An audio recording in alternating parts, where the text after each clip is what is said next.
Таны саяны хэлсэн тэр ашигт малтамлын нөөц ашигласны төлбөрийг орд эзэмшигчээс авахгүй л болгоцсон юм байна, тийм үү? Ерөөсөө тэр Уг нь бол орд эзэмшдэг хүнээс авдаг байсан мэт байгууллага аж ахуй нэгжээс. Ерөөсөө тэр лицензийнхэн эзэмшээд магадгүй оператор компани байж байна. Тэр компани төлөх ёстой. Эзэмшиж байгаа хүн төлөх ёстой. Тий. Борлуулалтын орлого хэний дансанд орж байна. Тэр л данснаас нэг удаа л төлнө.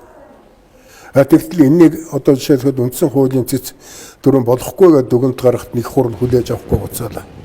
Би бодохдоо үндсэн хуулийн цэц эрхэв шиг хурлынхаа энэ хэдэн авилгачдаас арай өөр байх байлгүй дээ. Улс орны хөр хашиг бодох байлгүй дээ гэж харж байгаа. Гурав дахь их судлынхаа хуралдаанаар одоо нэг эсэргэж чадах болов. Тэгэхээр одоо нөгөө нэг төмөр зам бариад л тэнд нэмэн өртөг шингээсэн боловсруулах баяжуулах үйлдвэр барина сайн шанды аж үйлдвэрийн зогсворч хэрэггүй болчихлоо. Тэр чинь гадуураас өндөх юм. Одоо зэс боловсруулахыг хориглож байна наадах чинь. Нефт боловсруулахыг хориглож байна. Нөгөө нефтийн үйлдвэр барьж байгаа. Одоо нүүрсэх гэж би чи энийг түүхийн нүүрс дээж байхын оронд адаглаад угаагч 20% наалгуул нүдтэй тэр чинь. Адаг тэрнийг коксжуулаад хагас кокс болгоод гарвал ямар их ашигтай байх вэ? Үнэн хэд дахин өсгөв. Агт энэ үн бүхэн чи 20 тавьж байна шүү дээ. Тэгэхэд бид нар нэг харсаар суугаад баахан хий лоозон эсвэл улс төрийн маргаан хийгээд энэнийг орхичихоо сууж байдаг.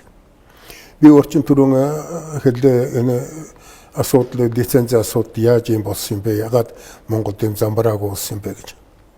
Би 12 оны 4 сарын сүүлчийн 3 хоногийг маш сайн санаж байна.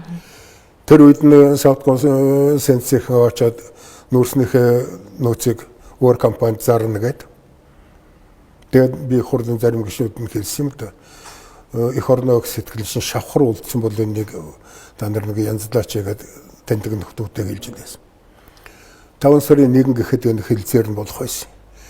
Тэгтэл тэр хууль гаргахад ганцхан өгүүлбэр ашиг томтлын лицензийг бусдад шилжүүлэхэд засгийн газрын зөвшөөрөл авна гэж хуулинд бичих ёстой байсан. Гэтэл зориуд аваачиж уулуурхайд шилжүүлэхгүй, хөдөө аж ахуй шилжүүлэхгүй, стратеги ордууд шилжүүлэх баахан тооцоо худаа юм яаж нөгөө хөрөнгө оруулалтууд өчтэйгээ орилуулж байгаад алтан хоёрын засгыг хүчингү болгоод хэдхэн сарын дараа хүчингү болгосон. Ингэж Монголыг гартаа оруулж байгаа юм шүү дээ. Эдний чинь хийдэг юмны өөхөд зөв юмыг буруу тийш нь түлхэж байгаад тэгээд унгаадаг нөгөөдгөө. Тийм аргатай болчихсон. Тэгэхээр нөөцийн төлбөр гэдгийг чинь Монголын эсрэг ашиглаж байна шүү дээ. Эсрэг тавьчих. Эсрэг ашиглаж.